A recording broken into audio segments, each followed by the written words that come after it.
Xin chào mọi người, mình là Ngọc Hà, đến từ trung tâm The IELTS Workshop. Hôm nay mình mang đến cho mọi người một sample speaking part 2.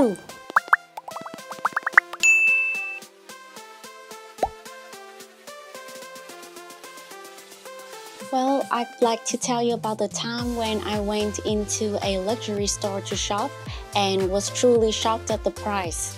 If my memory serves me right, this was about 2 months ago. I was on the hunt for a birthday gift for myself.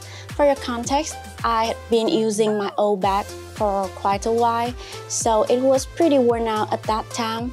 So I thought it was the perfect occasion to treat myself to a nice high-quality designer bag that could last me a long time. The first brand that came to my mind was Coach, which is a fairly high-end brand.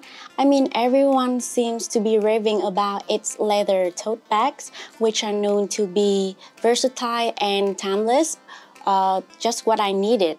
Then I visited the store, which is located on the second floor of the Vincom Center on Bà Trưng Street. My first impression of the place was that it was lavishly furnished. The whole store had a scent of expensive perfume. The staff were dressed in smart attire, appearing both professional and friendly. The items were neatly arranged on the shelves, each with a price tag.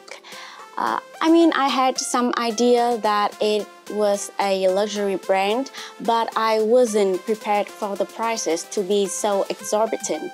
The cheapest one that I could find was around $500, which was way over my budget. Although some of the bags looked really good on me, I still felt they were overpriced.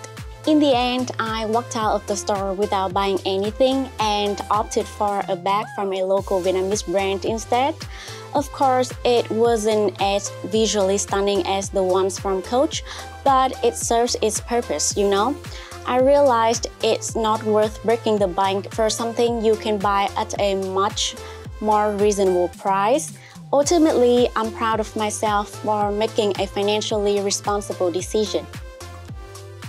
Nếu các bạn thấy bài chia sẻ của mình hữu ích, hãy ấn like, share và subscribe. Một lần nữa, mình là Ngọc Hà đến từ trung tâm The IELTS Workshop. Hẹn gặp lại các bạn trong các video tiếp theo.